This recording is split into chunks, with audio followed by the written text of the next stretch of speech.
కొత్తపల్లి గ్రామ పంచాయతీలో జరిగే ఈ బీసీ జైహో బీసీ కార్యక్రమానికి చిన్నమండెం మండలం నుంచి అన్ని గ్రామాల నుంచి విచ్చేసిన బీసీ సోదరులకు, అలాగే వేదిక పైన మాజీ సర్పంచులు, తెలుగుదేశం పార్టీ కార్యకర్తలకు, అభిమానులకు ప్రతి ఒక్కరికి పేరు పేరున ధన్యవాదాలు తెలియజేసుకుంటున్నా. ముఖ్యంగా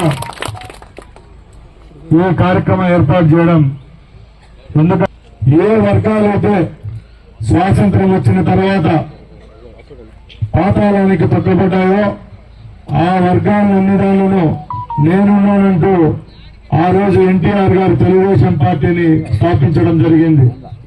ఆ రోజు నుంచి ఈ రోజు వరకు తెలుగుదేశం పార్టీకి వెన్నెముకగా ఉన్న వర్గాలు ఏమైనా ఉన్నాయంటే బీసీ వర్గాలని మీ అందరికీ తెలుసు. ఎందుకంటే ఈరోజు తెలుగుదేశం పార్టీ ఏ గ్రామంలోకి వెళ్ళినా, ఏ పల్లెలోకి వెళ్ళినా, ఎక్కడికి వెళ్ళినా మిగతా జాతులు తెలుగుదేశం పార్టీ ఉన్నాయో లేవో తెలియదు, కానీ బీసీలు అయితే 100% తెలుగుదేశం పార్టీ నుంచే వెనుకమంటే ఈ 40 సంవత్సరాల నుంచి ఉన్నారని మీ అందరికీ తెలియజేసుకుంటున్నా. ముఖ్యంగా ఈరోజు మనం ఈ సమావేశంలో కొన్ని విషయాలు మాట్లాడుకోవాలా. మనం ఎప్పుడైతే చైతన్యంగా పయనిస్తామో ఆ రోజే మన జీవితంలో మార్పు వస్తుంది. ముఖ్యంగా తెలుగుదేశం పార్టీ 5 సంవత్సరాల నుంచి అధికారంలో లేదు. మీరందరూ గ్రహించారో లేదో, గత 5 సంవత్సరాలు ఎంత దుర్మార్గంగా ఈ రాష్ట్రంలో మనం అందరినీ తొక్కిపెట్టారో మీ అందరికీ తెలుసు. సామాన్యమైన వాళ్లకు రక్షణ లేదు.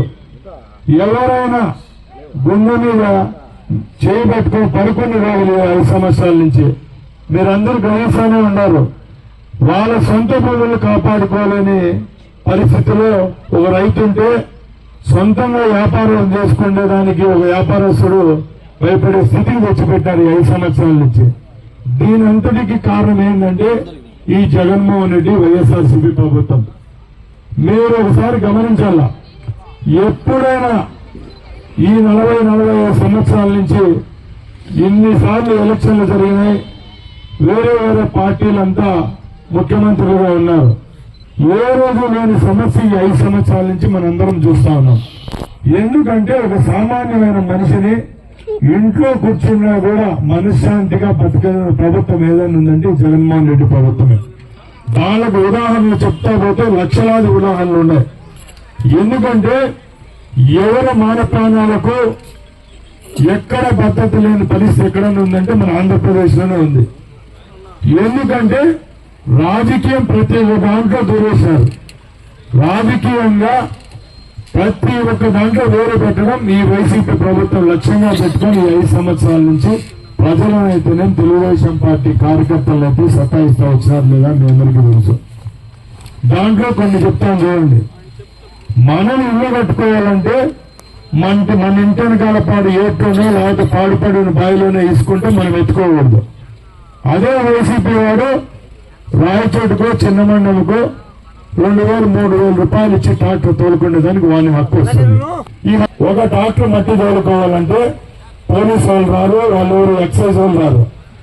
అదే పొద్దున్న చేసినప్పటి నుంచి సాయంత్రం వరకు 50 ట్రాక్టర్లు వైసీపీ వాళ్ళతో పట్టించుకునే నాదులు లేడు. ఎందుకంటే మనం ఏ ప్రాంతంలో ఉన్నాము, ఈ గ్రామంలోనే మీ అందరూ చూశారు. ఈ రోజు కొత్తపల్లి మల్లూరు ప్రాంతం అంటే మీకు తెలియదు ఏం లేదు. ఒక మహాతల్లి వెలిసిన గడ్డ ఇది. ఈ రోజు ఆమెకే రక్షణ లేకపోయింది, మల్లూరమ్మకే. మీరే చూస్తాను, రేపు ఎప్పుడైనా వరదలు వస్తే గుడి కూడా కొట్టుకునే పరిస్థితి వచ్చింది. ఇక్కడ ఈ గ్రామస్తులు కానీ చుట్టుపక్కల వాళ్ళు ఎంత ఇసుకెత్తింటే అంత ఇసుకపోతుందని అడుగుతున్నా. ఎందుకు పోలీసు వాళ్ళు, రెవెన్యూ వాళ్ళు వాళ్ళందరూ అన్నదండలతోనే ఈ రోజు ఈ నాయకులందరికీ కడుపులు కలిసినాయి. మీరే చూస్తా ఉన్నారు. ఈ రోజు కొత్తపల్లి, మల్లూరు ఎక్కడైనా చూస్తా ఉన్నారు. ఏ నాయకులకైతే స్కూటర్లు కూడా లేనారు కూడా ఈ రోజు డబ్బులు సంపాదించుకున్నారు. ఈ డబ్బులు అంతా ఎక్కడి నుంచి వస్తుంది? మన ఆస్తులే మనమే కొల్లగొడుతాండ్రు, మనకే వ్యతిరేకంగా పనిచేస్తూ వచ్చారు. ఈ రోజు మన మండలం విషయానికి వస్తే నేను ఒకటే చెప్తున్నా, కేశాపురం దగ్గర నుంచి మల్లూరు గ్రామం దాటి ఆ ఏజీ గార్డెన్ వరకు ఇక్కడ ఉన్న వాళ్ళకి సంబంధించి చాలా మందికి వందలాది ఎకరాల భూములు ఉన్నాయి. ఇదేదో జగన్మోహన్ రెడ్డి వాళ్ళ అప్ప భూములు కాదు. ఈ భూములు ఈ తాతలు తండ్రులు సంపాదించిన భూములను కూడా వదలలేదు వాళ్ళు. ఈరోజు ₹1 కోటి, 2 కోట్లు, 3 కోట్ల రూపాయలు రోడ్డు పైన ఎకరా ఉండే భూములను ఆన్లైన్లలో తీసేసి ఈ నాయకులు ఎక్కించుకొని వీళ్ళు మళ్ళా వ్యాపారస్తులకు అమ్ముకొని రియల్ ఎస్టేట్ దందా చేస్తా ఉండరు. ఇవన్నీ జగన్మోహన్ రెడ్డి అండ లేకుండా జరుగుతుందని నేను అడుగుతున్నా. ఈ రాష్ట్రంలో ఎక్కడ చూసినా ఇవే సమస్యలు. ఎందుకంటే ముందు కాలాల్లో ఎవరైనా రాజకీయం చేసే వాళ్లకు ఏదో కాంట్రాక్ట్ పనిస్తే ఆ కాంట్రాక్టర్లో వచ్చే 10,000, 20,000 సంపాదించుకునే పరిస్థితి లేదు.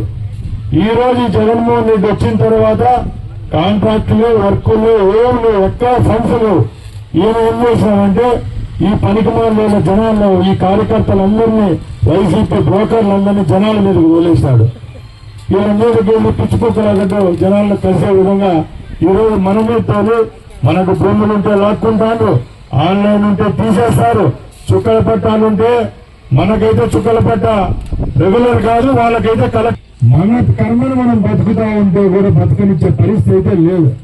ముఖ్యంగా చిన్నమండం మండలంలో 45-50 జనాభా ఉండే ఈ మండలంలో కేవలం 20 మంది బ్రోకర్లు బతికినారు 5 సంవత్సరాలు. మీ అందరికీ తెలుసు. పోతే ఆడొక బ్రోకర్, పోలీసు వాళ్ళు వైసీపీ లీడర్ ఎవరినైనా పెంచుకొని వస్తే 10,000 ఇస్తే వాడు 5,000, పోలీసు వాళ్ళు 5,000 తినే పరిస్థితి. ఎంఆర్ఓ ఆఫీస్కి పోతే అదే పెన్షన్ పీకాలన్నా డబ్బే, ఎక్కేవాళ్ళన్నా డబ్బే. ఇంకోటి చెప్తా ఉన్నా, ఈ రోజు ఇల్లు ఇచ్చినామని డబ్బా కొట్టుకుంటాను. ఎవరికి ఇల్లు ఇచ్చినారని అడుగుతాను. ఎక్కడికి పోయినా కూడా ఎప్పుడో ఇంద్రమ్మ ఇచ్చిన ఇల్లు, ఎన్టీఆర్ ఇచ్చిన ఇల్లు, ఈ జగన్మోహన్ రెడ్డి వాళ్ళ ఆయన ఇచ్చిన ఇల్లు, తెలుగుదేశం పార్టీలో చంద్రబాబు నాయుడు గారు ఇచ్చిన ఇల్లు ఉన్నాయి. కానీ ఈ రోజు జగన్మోహన్ రెడ్డి ప్రభుత్వంలో నీతిగా, నిజాయితీగా ఏ పేదవాడికైనా ఇల్లు ఇచ్చి వాడు మనశ్శాంతిగా ఇల్లు కట్టుకునే పరిస్థితి ఎక్కడన్నా ఉందా అని అడుగుతున్నా. మీరిచ్చే అరాకొర డబ్బులతో వాళ్ళు ఇల్లు కట్టలేదు. ఎందుకంటే ఈ రోజు ఇసుక కొనాల్సి వచ్చా, ఇటుకలు కొనాల్సి వచ్చా, సిమెంట్ కొనాలన్నా కూడా జగన్మోహన్ రెడ్డి కంపెనీనే సిమెంట్ కొనాలని చెప్పి ఇంజనీర్లు చెప్పే దరిద్రమైన పరిస్థితి ఎక్కడన్నా ఉందంటే ఇది కేవలం మన రాష్ట్రంలోనే ఉంది. ముఖ్యంగా ఇవన్నీ మారాలంటే చైతన్యం రావాలా. ముఖ్యంగా మన రాష్ట్రంలో, దేశంలో ఎక్కడైనా కూడా ఈ ప్రాంతంలో అవినీతి అనేది జరుగుతూ ఉంటుంది. ఇంత జరుగుతుంది. మన రాష్ట్రంలో జరిగిన అవినీతి అయితే ఎక్కడా జరగల.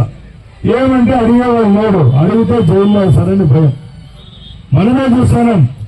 ఈరోజు మనకు కరెంటు కనెక్షన్ కావాలి, బావికి మోటార్ వేసుకోవాలంటే మనం పోయి ₹1,00,000 ఖర్చు పెట్టి బోర్ వేయించుకునే స్థితిలో ఉంటాం. బోర్ వేయించుకుంటాం, రాయచోటు పోయి పైప్ లైన్, మోటార్ కొనుక్కొచ్చుకుంటాం.